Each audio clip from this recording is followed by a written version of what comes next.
Is this actually just like your Tinder like? No, I don't profile? do Tinder. I don't do Tinder. That's weird. Is that weird? I haven't I started dating before Tinder was a thing. I never even got that. Yeah, no, I don't fuck with that internet shit, man.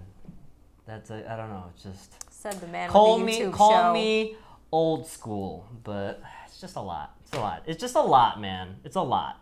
You know what I mean? Like I already don't like being on my phone a lot. It's just like I don't know, finding. You live on Twitter. Well, Twitter's different.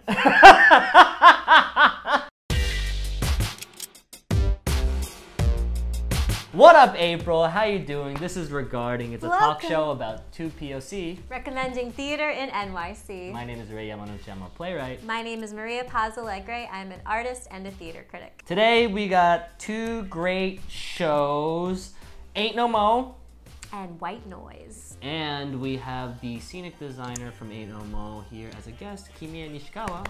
So, welcome. Don't go anywhere. Ain't No Mo is at the Public Theater. It's written by Jordan E. Cooper and directed by Stevie Walker-Webb. After the election of President Obama, it's the funeral of Brother Right to Complain. 8 years later, however, it is a different story. But African American Airlines has your back with one-way tickets to Africa offered to all Black Americans. Different communities debate if they stay and suffer or if they go off to the great Black unknown. So, what did you think, Maria? I love this play. I love this play so much. Like it was so witty. Yeah. It was so smart, and it was fun. Yeah, like you had a great time. Like you were standing up, screaming, cheering. Like it was a great night at the theater. So this is a play that's sort of a take on George C. Wolfe's The Coloring Museum, and it's this great satire on, you know, modern America, but more specifically Black America and Blackness in general in America. Being Black in Trump's America. Obama is gone. You know who the new person is, and you know, do you stay? Yeah, and it touches upon a lot of points of identity and the uses of Blackness, and also just sort of the general socioeconomics. That one scene with the prison was like so great. Yeah, so one of the great things about the show was that it was it's like a series of vignettes. Yeah, it was like vignettes where so it's in different communities, one of them being the Real Housewives of Atlanta reunion episode, and you know, it gets lit, but at the same time, is this where you want to stay? Is it worth putting on your voice and making your brand when time's ticking and the last flight to Africa is leaving? And it's sort of, I don't know if moderated is the word, but centered around this one drag queen called Peaches, who is the flight attendant, I guess. Gate agent. Yeah, of African American Airlines. The keeper of the keys. Yeah. I'm sorry, I just does St. Peter get in? Yeah, in a way. It just occurred to me, yeah. And it was just this really, not only a thought experiment, but a hilarious, sort of witty exploration of, I don't know, mass exodus is not really the thing. It obviously is, that's sort of narratively what it is. But it's hard to, it's sort of hard to explain without spoiling it. No, well, I feel like, you know, it was important, and I think that the playwright did such an amazing job, who also played Peaches. Oh, that's right, yes, Jordan E. Cooper, shout out to you. Absolutely, and what was amazing was that, you know, these little vignettes were brilliant by themselves, but grounding it in that theme of, do we leave? And also, if we stay, what's going to happen to us? Because that's also the great Black unknown. And so having that as a theme was transformative to me. I mean, obviously the play is highly absurdist, but what it does with that is that, you know, it takes your brain to like the farthest extreme of what it means, or what, especially with like the housewives part, right? Where everyone's sort of putting on this fake show of Blackness, and then you even have this one white character who like Rachel Dolezal. Yeah, basically, Rachel basically a Rachel Dolezal sit-in. Oh, who's like transracial. Why aren't I getting the text to go to Africa? Yeah. I don't understand. Yeah. Oh, the feelings. Yeah. The feelings. Right. And then also I think my favorite thing about the play is its relationship with the contributions Black people have made in America and how much that is tied to one's identity. Yeah. You know, and so there's a sobering moment in the play where if you're an African American, right, without the American in Africa, then right, like, who are you? Yeah, what does it mean to be Black in that sense? And I remember just leaving the play, walking away with that as like the main thing, and that was like super moving and thought-provoking. Ain't No Mo is at the Public Theater. It runs till April 28th, so make sure you get your butts over there. White Noise at the Public Theater. It's written by Susan Laurie Parks and directed by Oscar Eustis. A police-battered Black artist fights to retain his sense of security by asking his wealthy white friends to do the impossible and immoral, to buy him and be his master for 40 days. So I really love White Noise, but this is something that we're a little bit mixed on in terms of our opinion, but I think it was a good opportunity to sort of discuss these ideas because they're thought-provoking and it's cool to come at two different... Yeah, and I do think other people should see this to form their own opinions. It's definitely thought-provoking and worth seeing. Yeah, I don't know what I saw. Like, I'm still... It's like, can you recommend this? I'm like, I don't know what I just saw. Like, I know I'm deeply uncomfortable. Yeah. So leaving with that gave me hesitation at first, but you know, over the past few days, I've been really like turning this over my head. I'm like, I think it might be brilliant, but I'm also like, what did I just see? It's a tough one. It's for sure a tough one. You know, just the premise alone, and then seeing this sort of relationship devolve. Obviously, like as you would imagine, it devolves into this very master-slave thing where it starts off as like this friendly, like, oh, this is like kind of weird, but then it like totally goes off the rails. Yeah, and as far as like weird, it's like, oh, hey friend, can you go make that tea for me? I mean, wait, I'm your master. Make that tea for me. Like it's so that in and of itself is very uncomfortable, and then there's another scene where a prop is used in this very grotesque manner. Yeah, where you know it gets wild. It gets very wild, and like I felt like I did like twist turn gymnastics. Like I was cringing so hard and just it is one of those things. Yeah. But that being said, I think what she is exploring and what the play is saying is so fucking cool. It's so fucking cool. And like Maria, I felt like I feel like I was on your team, like what you're saying right now. I felt that all the way right up till the end. And then once the final scene came, I was like, holy fucking shit. I felt like Susan Laurie Parks like pulled the rug out from under me, and it was just like, it made me see the play in this whole new light. And I can't really discuss that too much, but this idea of weaponizing slavery, right? And it's hard to, we have to mention slave play at this point because it does something very similar in that sense. But what it's different from Jeremy O. Harris's play is that this one really just makes you stay in that uncomfortable place for so long. And it just only gets more uncomfortable as the play progresses. Yeah, and also, you know, I gotta say that ending for me, it didn't, for you, there was payoff, and for me, it was just like keeping going down that train of like... Right.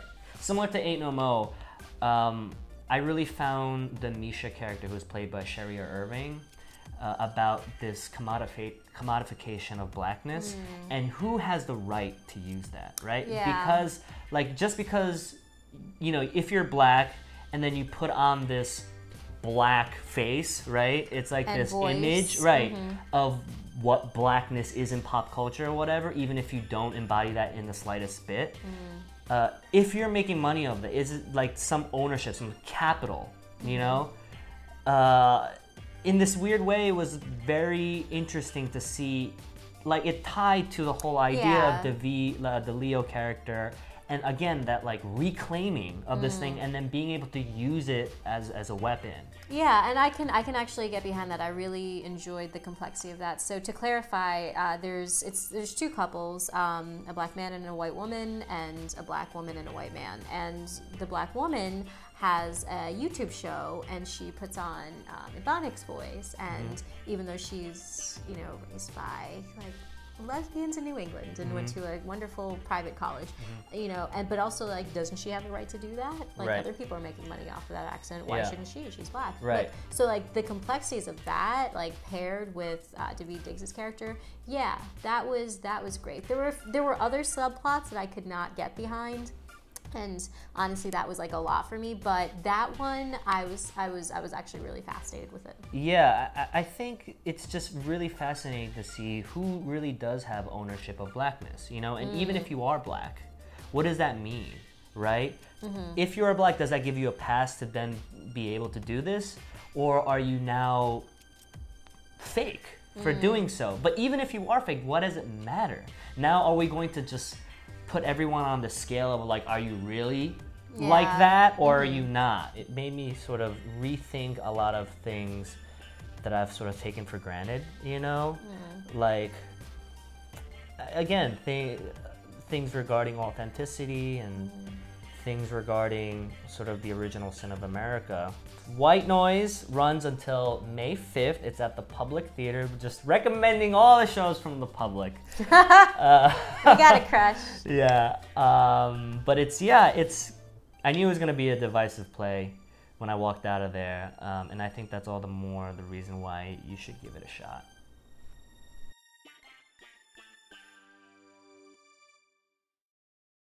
From the west side of the river to the west side of Queens, we got a creator of world set designer, Kimie Nishikawa.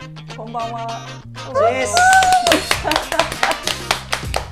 Welcome to the show. Welcome to the show. Thank you for coming on. Studio. Thank you for having me. Absolutely. Nice. Thank you. Thank you so much for coming on. You've created sets for Don Wynn's show, Hello from the Children of Planet Earth. Recently, the current production, Ain't No Mo at the Public, and The Light at MCC.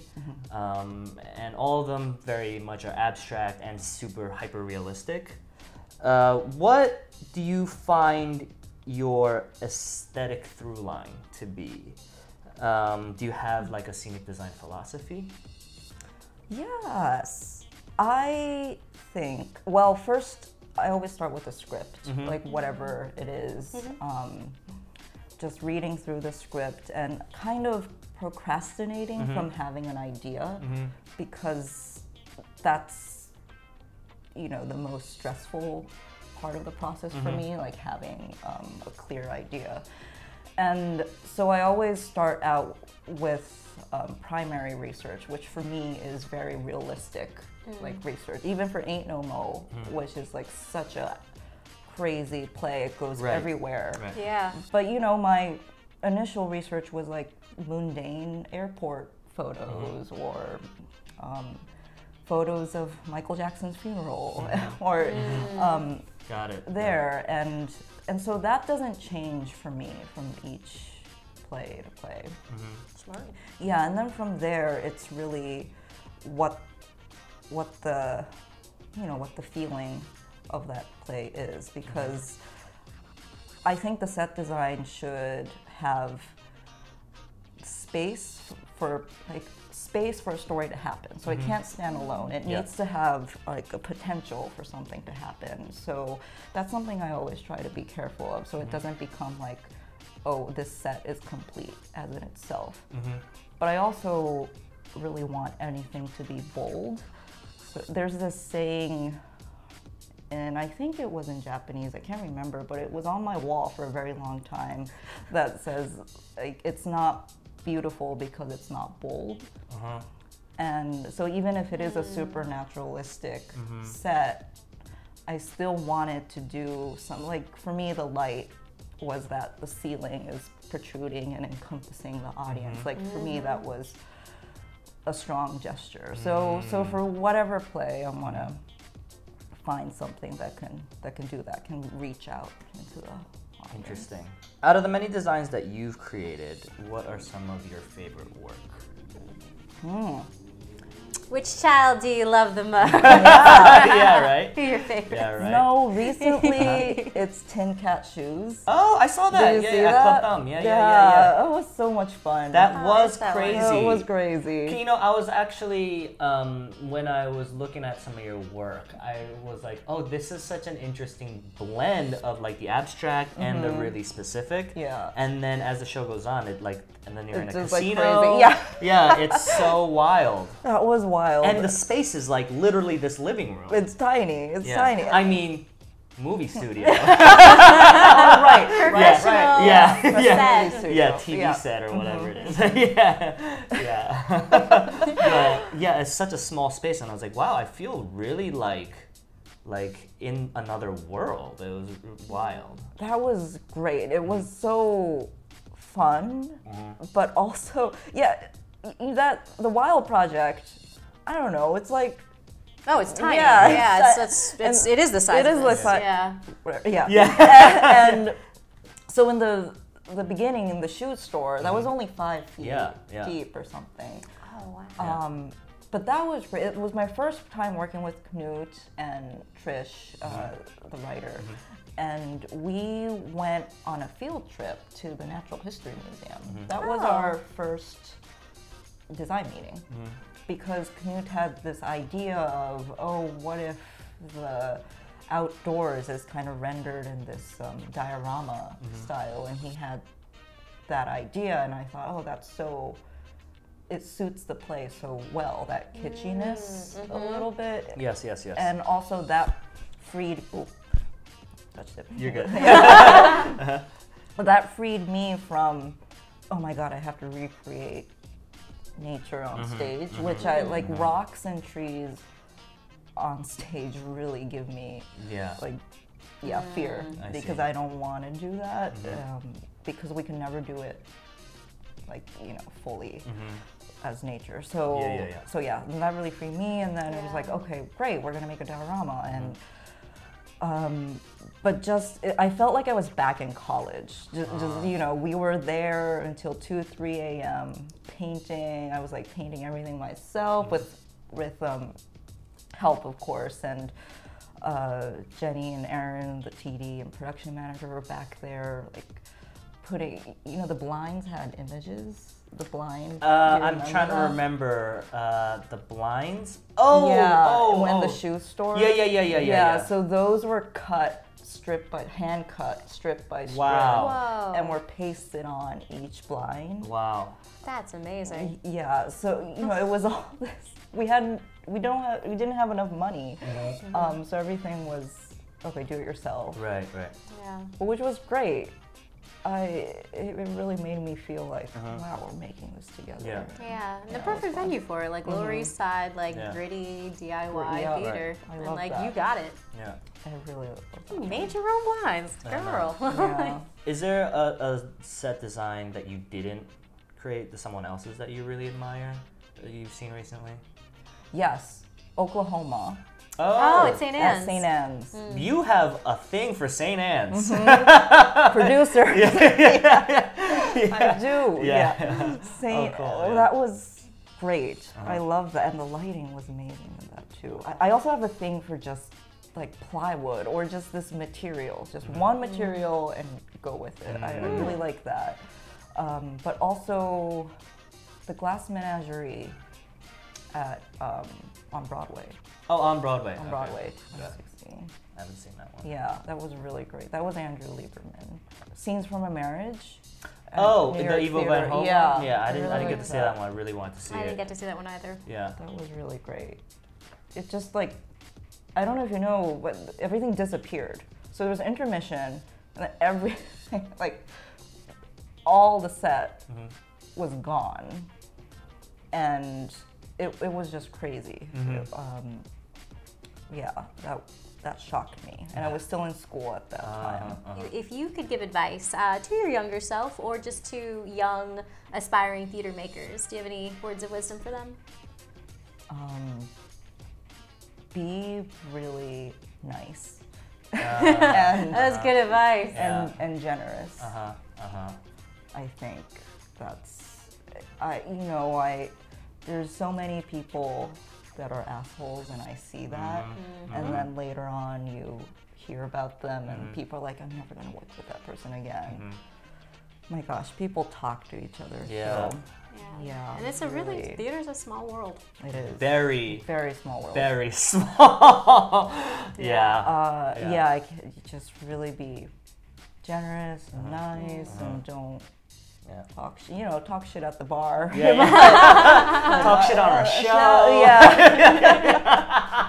Yeah. Okay. Yeah. I mean, for set designers, I would say, like, just do it. Do those $200, $300 shows. Because you can easily get wrapped up in being a full-time assistant. I see. I see. So assisting someone else's vision instead of creating your own for less. Yeah. Yes, I think it's important to design as much as you can. Last question. Recommendation. Follow my mother's Instagram. Yes! It's all about her Welsh Corgi, Dip, the Welsh Corgi. Oh my God. And in Japan, he's printed on a Uniqlo t-shirt. What? Yes. Her corgi's on a Uniqlo? Yeah. I could show you after this. Yeah. Oh, you will be. Holy shit. Holy shit. He's cute. Yeah, and sometimes I'm in that. And sometimes I show up on my mom's Instagram. Yeah, in Japan. Very. In between pictures of the corgi. Yeah. Hilarious. That's what I've got. That's well, amazing. Thank you for coming on to the show. Thank you so much. This is This has been so great. Cheers. Cheers. Thank you, Kimie, for coming down.